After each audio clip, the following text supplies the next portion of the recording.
कर्म का बंधन अवश्य निर्मित होता है, किंतु कार्य का बंधन निर्मित नहीं होता पार्थ। तुम्हें कर्म और कार्य के बीच क्या भेद है, ये जानना आवश्यक है।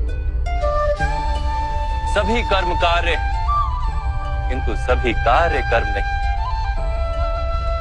कर्म उस कार्य को कहते हैं जिसके साथ फल की आशा जुड़ी। मनुष्य जब भी सुख की, संपत्ति, प्रशंसा की आशा रखकर कोई कार्य करता है तो वो उस कार्य के फल से बंध जाता है। जब किसी कर्म को फल की आशा से किया जाए तो उसे सकाम कर्म योग कहते हैं, और जब किसी कर्म को बिना किसी फल की आशा से किया जाए तो उसे निष्काम कर्म योग कहते हैं। इसी कारण से उसे बार बार जन्म लेना पड़ता है। वास्तव में मनुष्य को कोई कर्म नहीं बांधता, उस कर्म से जुड़ी आशाएं उसे बांधती।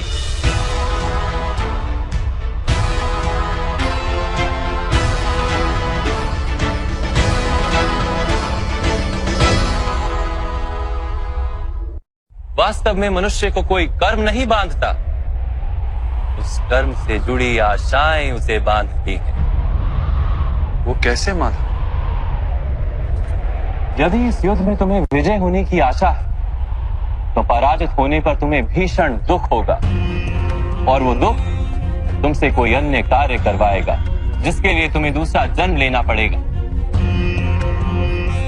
और यदि तुम विजयी हुए तो तुम्हारा अहंकार बढ़ेगा, और वो अहंकार तुम्हें विश्व विजय के लिए प्रेरित करेगा, तुमसे हत्याएं करवाएगा और उसका पाप तुम्हें बांधेगा।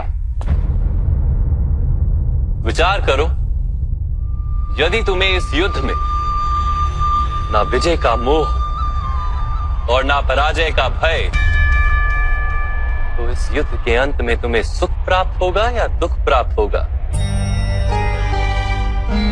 ना सुख माधव, ना ही दुख। अर्थात तुम्हारा सुख, दुख, हताशा, निराशा, अहंकार युद्ध के कारण नहीं है। युद्ध के साथ तुमने जो आशाएं बांधी हुई हैं, उसके कारण है।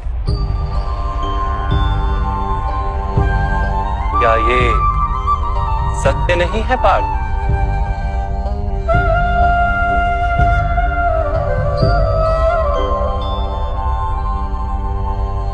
सुख दुखे समे कृत्वा लाभा लाभो जया जयो ततो युद्धाय युज्यस्व नैवं पाप मवाप्स्यसि। अर्थात सुख दुख को समान मानकर लाभ हानि जय पराजय का विचार किए बिना यदि तुम युद्ध करोगे कौन्तेय, तो तुम पाप के भागी नहीं बनोगे। इसी को कर्म योग कहते हैं। जो सांख्य का ज्ञान प्राप्त कर लेता है वो ये जान लेता है कि वो शरीर नहीं, केवल एक आत्मा है। शरीर के भोग और अनुभव तो केवल मृत्यु तक है, अर्थात वास्तविक नहीं, केवल माया है। उसके लिए कर्मयोगी बनना सरल हो जाता है। परंतु माधव, यदि कार्य से बंधन निश्चित है तो क्या संसार का त्याग करके संन्यास लेना उचित नहीं? इसी विचार का परिणाम है कि आज ये युद्ध हो रहा है पार्थ।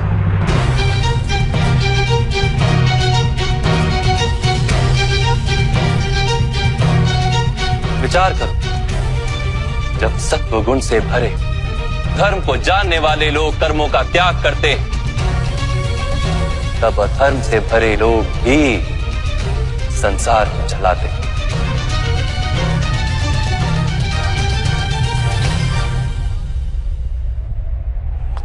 यदि महामहिम ने संसार का त्याग ना किया होता तो आज अधर्म इतना बढ़ता ही नहीं।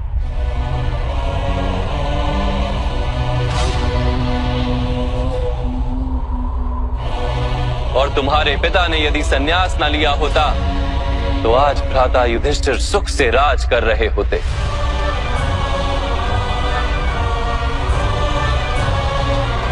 और अपनी प्रजा को न्याय और धर्म का ज्ञान दे रहे हो। किंतु दुखदायक बात तो यह है पार्थ कि सत्व गुण से भरे मनुष्य ही संसार को लाभ दे सकते हैं, किंतु वो ही संन्यास का विचार करते हैं। जैसे जल तो भाप बनकर उड़ जाता है और कीचड़ वहीं पड़ा रहता है, वैसे सत्वगुणी सज्जन लोग तो संसार का त्याग कर देते और तमस से भरे अधर्मी लोग संसार में कार्य करते हैं। इसी कारण से संसार में पाप और अधर्म बढ़ता है।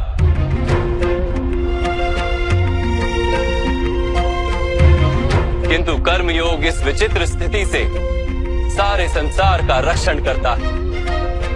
कर्मयोगी फल की आशा का त्याग करता है, किंतु कर्मों का त्याग नहीं करता।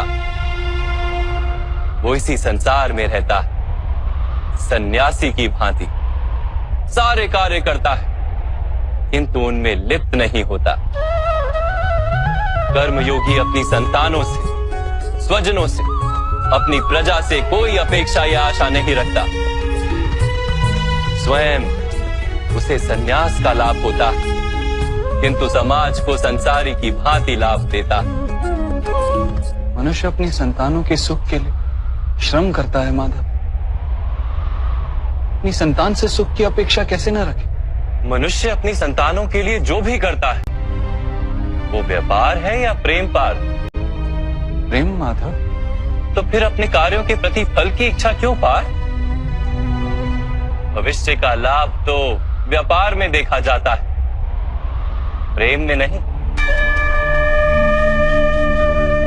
जो मनुष्य अपनी संतानों का चरित्र निर्माण उचित रूप से करता है, संतानों को प्रेम और धर्म के संस्कार देता है, उसकी संतानें भी मनुष्य को प्रेम और सुरक्षा अवश्य देती। संतानों के कर्म, स्वजनों के व्यवहार उनके कर्म है पार्थ, और जब उनके कर्मों पर हमारा कोई अधिकार नहीं होता तो उनसे आशाएं और अपेक्षाएं रखने का क्या प्रयोजन? यदि गहन विचार करोगे पार्थ तो शीघ्र ही ये जान लोगे कि जीवन में ऐसा कोई कार्य नहीं है जिसके साथ आशाएं और अपेक्षाएं जोड़ना अनिवार्य हो।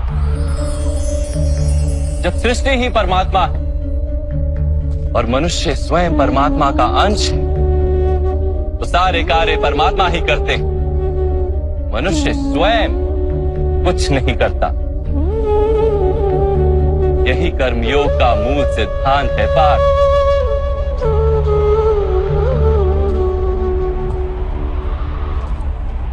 तुम्हें भी कर्मयोगी बनकर ये युद्ध करना आवश्यक है पार्थ। त्रिगुणिया विश्या वेदा निस्त्रे गुण्यो भवार्जुना निर्द्वंद्वो नित्यस्तत्वस्थो निर्योग क्षेम आत्मवान। 3 गुणों का त्याग करके निर्गुण बन जाओ पार्थ, इस द्वंद्व से मुक्त हो जाओ। सदा सत्व अर्थात परमात्मा में बुद्धि लगाकर कर्तव्य का वहन करते रहो। कुछ प्राप्त करने की इच्छा और कुछ प्राप्त किए हुए का रक्षण करने का विचार त्याग दो पार्थ और अपनी आत्मा को स्वतंत्र कर।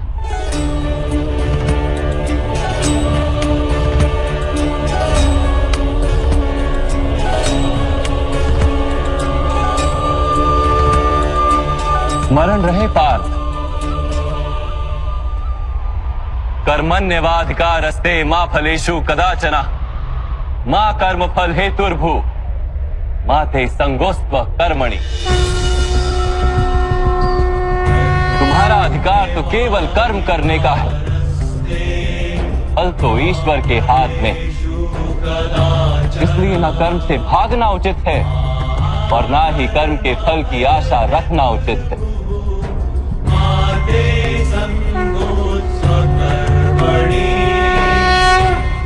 जो फल का त्याग कर दे परंतु कर्म का त्याग ना करे, ऐसे कर्मयोगी को कैसे जाना जा सकता है माधव?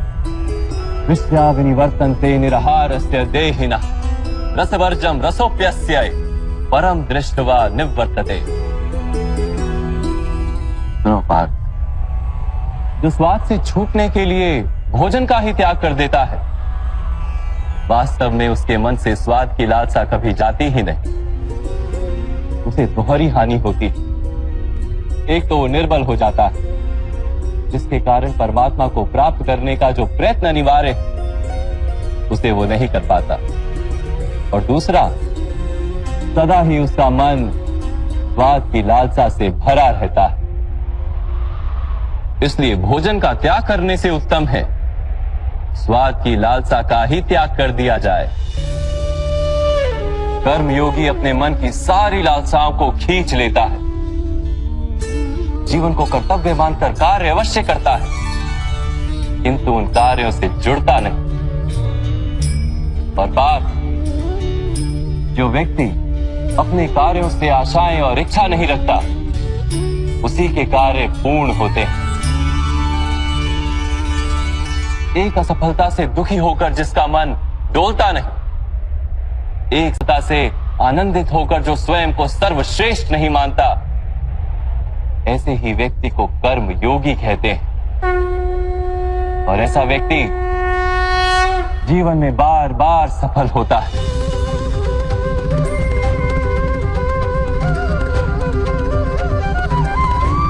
ध्यायतो विषयान पुंसः संगस्तेषु पजायते, संगात संजायते कामा, कामात् क्रोधोऽभिजायते, क्रोधात् भवति सम्मोहः, सम्मोहात् स्मृति विभ्रमः, स्मृति भ्रंशात् बुद्धिनाशो, बुद्धिनाशात् प्रणश्यति। फल की आशा से कामना प्रकट होती है, और कामना का तो स्वभाव है असंतुष्ट रहना। असंतोष से क्रोध उत्पन्न होता है, और क्रोध से मोह जन्मता है। मोह के कारण व्यक्ति आचार और व्यवहार का ज्ञान ही भूल जाता है। ज्ञान के जाने से बुद्धि चली जाती है, अनुचित प्रकार के कार्य होने लगते हैं, और समाज ऐसे व्यक्ति का शत्रु बन जाता है। और अंत में ऐसे मनुष्य पूर्णतः पतन हो जाता है।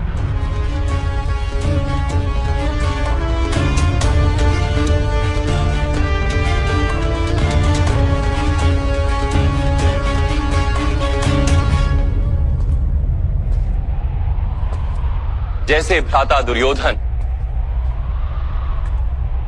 उनके सेनापति महामहिम उनके ही शत्रु हैं, और तुम्हें विजय का आशीर्वाद दिया।